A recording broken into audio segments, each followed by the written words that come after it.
Now in his mid-70s, Bill Booth has composed a remarkable life, a never-ending adventure that began the day a skydiver landed on the road in front of his car more than 50 years ago. I picked him up, took him back to the drop zone, and 2 hours later I made my first jump. Booth was the right guy at exactly the right time. When I started skydiving, parachutes hadn't changed in 40, 50 years. All right? It was right at the time when parachutes went from being a life-saving device or a military tool to a recreational toy. Harnesses were uncomfortable, openings were hard, and malfunctions were common. With the heart of an engineer and the spirit of an entrepreneur, Booth went to work. I started in a garage, just sewing equipment for myself, and now I've got 3 companies with about 150 employees.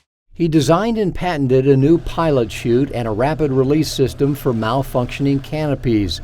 He made the sport safer, and then he wanted to make it accessible to anyone, including the elderly and the disabled. So he invented the tandem harness and opened the floodgates to recreational skydiving. We had to develop systems. It's much more complex. Theoretically, much more dangerous than solo jumping. But the fatality rate is 500% lower. And the reason is I wrote the rules to make bad behavior illegal. And they have to do it or they'll lose the certification. With global control of the tandem skydiving market, the world opened up for Booth. The Russians hired him to do what few thought was possible: parachute emergency workers onto the North Pole for rescue missions. He not only did it, he did it 6 times, once with his 12-year-old daughter, Katie. For her science fair project in 8th grade, she brought back ice samples and tested for PCBs and toxins and things like this. And the girl before her was testing the effect of chlorine pools on scrunchies, you know? And then the judge said, you went to the North Pole to get ice samples to test for, poly this? And she said, yeah. And he says, you win, okay. Booth now had the equivalent of a universal parachuting passport, and he and his wife Terry used it to turn the world into their personal playground. After 6,500 jumps, just jumping is not that exciting to me. You want to go somewhere, and I found out really early that expedition skydiving, jumping into unusual and difficult places, is a real thrill. Bill and Terry hiked for days in the mountains of Nepal to reach a short, dangerous airstrip at 15,000 feet.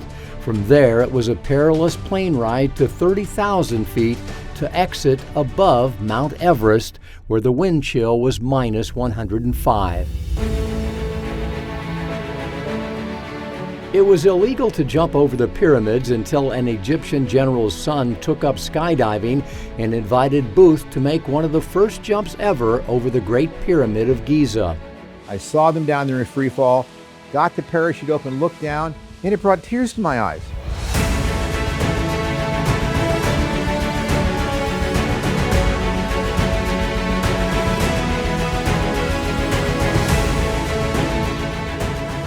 When the Crown Prince of Dubai took up skydiving, he hosted Bill and Terry at the 7-star Burj Al Arab Hotel, loaned them his Lamborghini, and arranged a jump for Bill over Palm Island.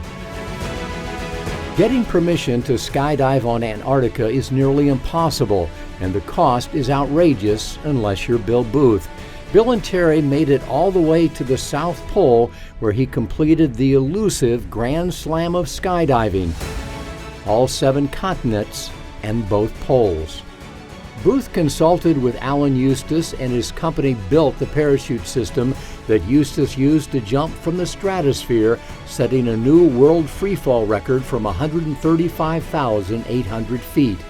The last 10 years have been one adventure after another: an expedition to Africa with a dip in Devil's Pool at the top of Victoria Falls, a getaway to the Taj Mahal, the Great Wall of China, the Jurassic Park Falls on the island of Kauai, Bora Bora, Australia, England, Mexico, the Bahamas, and many more. I enjoy each new adventure with Bill. Each one is, you come home saying that was the best. So all of them are just been amazing. It's amazing what these machines can do. If he's not traveling, Booth is likely in his factory overseeing production for clients worldwide.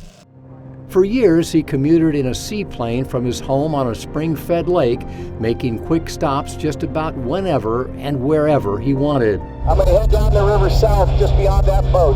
That was before he renovated a home on the St. Johns River, providing the opportunity to engage in one of his new passions, classic wooden boats. I'm out in the boat every day, 2 or 3 times a day, and I'm in the airplane a couple times a week, so. If he's not traveling, Booth spends his summers on Blue Mountain Lake in the Adirondacks, living in a renovated boathouse with another wooden boat downstairs and his seaplane outside. He's built a life around the people, the places, and the things he loves, and he has no intention of slowing down. When I wake up in the morning, before I try to get out of bed, I pretend I'm 18, and I get out of bed and look in the mirror and realize I'm not. But I can do everything I did when I was 18, it just takes longer, I think. And now I appreciate stuff more. So I think society taught us that after maybe 40, your life was over and useless. And it's proved not to be true. You can still do neat stuff. And now I'm thinking the same thing I thought 10 years ago. What am I going to do now? But there's still a lot to do.